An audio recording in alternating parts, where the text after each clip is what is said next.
Hello everyone, and welcome back to ED Documentary. Today, we're delving into one of the most chilling and perplexing cases of alleged demonic possession ever recorded. This isn't a story from a medieval manuscript or a Hollywood film. This happened in the bustling city of Manila in the 1950s, under the watchful eyes of doctors, journalists, and law enforcement. This is the terrifying story of Clarita Villanueva. Our story begins in May of 1953. Clarita Villanueva was an 18-year-old girl from the province who had journeyed to the capital, Manila, like so many others, in search of a better life. Orphaned and alone, she found herself navigating the tough city streets, trying to make ends meet. Her life took a dramatic turn when she was arrested for vagrancy and brought to the old Bilibid prison, a place that would soon become the epicenter of a supernatural storm. It was within the prison walls that the horror began. Just days into her incarceration, Clarita started screaming in terror, claiming she was being attacked by unseen entities. She described two figures, a large dark man with terrifying eyes and fangs, and a smaller, almost playful but equally malevolent being. Her cellmates were horrified as they watched her writhe and convulse, seemingly bitten by something invisible. When they examined her, they found clear, distinct bite marks appearing on her skin, right before their very eyes. The prison guards and officials were baffled. Initially, they suspected she was faking it, perhaps to gain sympathy or an early release. They moved her to a medical ward for observation. In fact, they intensified. Dr. Mariano Lara, the city's chief medical examiner, was called in to investigate. He was a man of science, a skeptic by trade, and he was determined to find a rational explanation for Clarita's condition. Dr. Lara subjected Clarita to a battery of tests, examined her for any signs of self-harm, psychological disorders, or any known medical condition that could explain the strange phenomena. He watched, along with his staff, as Clarita would suddenly scream, pointing to parts of her body, her neck, her arms, her torso. And just as she described, deep, human-like bite marks would materialize out of thin air, breaking the skin and sometimes drawing blood. Dr. Lara was stumped. There was no medical precedent for what he was witnessing. The bites were real, the wounds were fresh, but there was no biter. News of the possessed girl in Bilibid prison quickly leaked to the press. Journalists flocked to the prison, eager to witness the spectacle for themselves.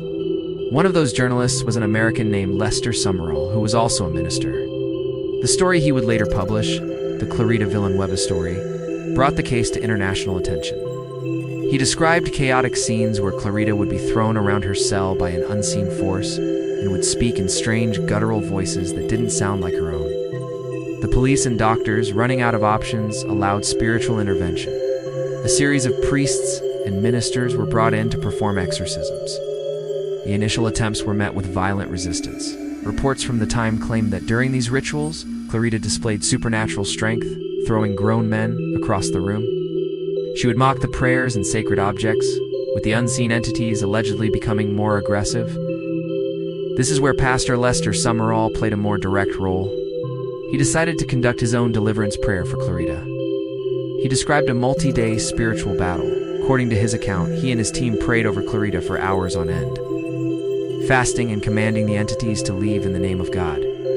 He claimed the entities spoke through Clarita, identifying themselves and expressing their refusal to leave their victim. The turning point, according to Summerall's narrative, came after 3 days of intense prayer. He described a final confrontation where the entities, after a fierce struggle, finally relinquished their hold on the young woman. Clarita collapsed, exhausted, but calm. For the first time in weeks, she was peaceful. The bite marks stopped appearing. The terrifying screams were replaced by a quiet sense of relief. After the ordeal, Dr. Mariano Lara, the medical examiner, had to sign her release papers. He remained publicly baffled, unable to provide a scientific explanation for what he had witnessed. He wrote that it was the most baffling case in all my 20 years of medical practice. He could confirm the physical evidence, the bite marks, but could not identify the cause. He couldn't endorse a supernatural explanation, but he couldn't deny the reality of what he saw. Clarita Villanueva was released from prison. The official charge of vagrancy was dropped, and she returned to her provincial home, hoping to leave the trauma behind and live a normal life. She largely disappeared from the public eye, and her story became a chilling footnote in the annals of paranormal history. Some say she went on to live a quiet religious life, forever changed by her experience. So, what really happened to Clarita Villanueva? Was she truly the victim of a demonic attack? A battleground for forces beyond our comprehension? Skeptics propose alternative theories. Would it have been a severe, undocumented form of psychosomatic disorder, where her intense psychological trauma manifested as physical wounds?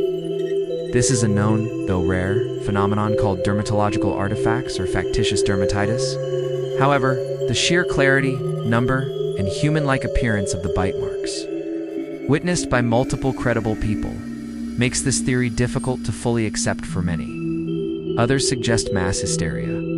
Could the tense, superstitious atmosphere of the prison, amplified by sensational media coverage, have caused everyone from the inmates to the doctors and journalists to interpret events through a supernatural lens? Perhaps Clarita was a highly suggestible individual who subconsciously played a role everyone expected of her. But again, this doesn't fully account for the physical evidence of the bites appearing on command, documented by a medical professional. The story of Clarita Villanueva remains a profound mystery. It's a case where science and the supernatural collided, leaving more questions than answers. It forces us to confront the limits of our understanding and to wonder about the unseen forces that may exist in our world. It's a stark reminder that sometimes the most terrifying stories are the ones that are true. What do you think happened in that Manila prison cell in 1953? Let me know your theories in the comments below. Thank you so much for joining me on this journey into the unexplained.